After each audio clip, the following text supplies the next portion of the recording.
Il est toujours plus difficile de trouver des personnes motivées à s'engager dans les conseils communaux et municipaux. C'est la problématique au cœur du prochain débat à Péricipe intitulé « Des intérêts communaux », diffusé le 28 mars sur Télé Bilingue. Les discussions tourneront autour de l'avenir de la démocratie locale dans le Jura bernois. Quelles sont les causes de ce désintérêt pour la chose publique et comment y remédier? Nous avons posé la question à la première participante du futur débat. Aurélie Lengouillon, directrice de jurabernois.bienne. Je m'engage pour la région, à veiller à la qualité de vie des habitants.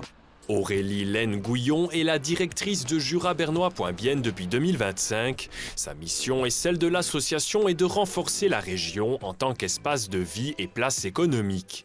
Elle constate le manque général d'élus pour compléter les exécutifs communaux. Près de 5 communes sur 40 sont aujourd'hui en difficulté.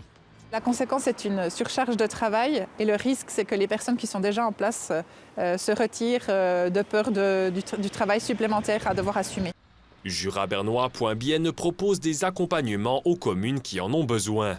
Mais pour Aurélie Lengouillon, il s'agirait maintenant d'apporter du changement afin d'optimiser les administrations communales. Pour ce faire, Jurabernois.bienne analyse actuellement les démarches d'autres cantons. Ce qu'on peut observer, c'est que les grandes charges qui reposent sur les épaules d'une seule personne, ça ne fonctionne plus. On a meilleur temps de créer des morceaux qui sont davantage digestes pour que les gens puissent prendre les responsabilités pour du moyen, voire du long terme, que de charger la barque au début et que les gens s'essoufflent et partent rapidement. Concrètement, certains dossiers pourraient être gérés en commun par plusieurs exécutifs.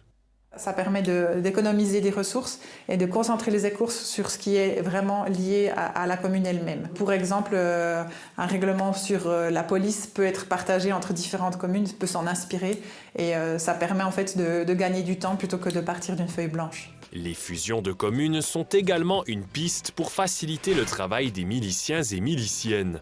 Aurélie Lengouillon espère concrétiser ces solutions dès 2027.